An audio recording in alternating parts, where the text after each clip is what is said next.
भाजप हा हिंदुत्ववादी आणि हिंदू विचारांना पुढे घेऊन जाणारा अशा स्वरूपाचं एक चित्र तयार होतं भाजप संदर्भातलं.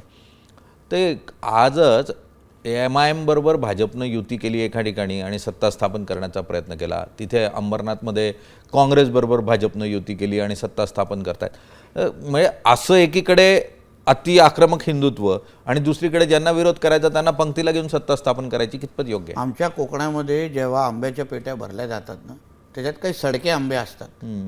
ते सडके आंबे काढून टाकायला लागतात, कारण त्याच्यामुळे पूर्ण पेटी खराब होते. तर आता सडके आंबे काढून टाकण्याचं काम आज सकाळी जसं आमच्या आदरणीय मुख्यमंत्रीजींनी अतिशय ठोस भूमिका घेतलेली की हे चालणार नाही.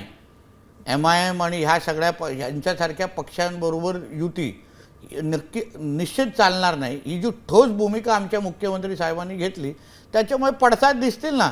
हिंदुत्वावर कुठल्याही पद्धतीचा कॉम्प्रोमाइज नाही, ही आमच्या सगळ्यांची भूमिका असल्यामुळे मला वाटतं हे जरी कोणी काय मस्ती केलेली असेल त्यांना शासन तुम्हाला होत असताना दिसणार.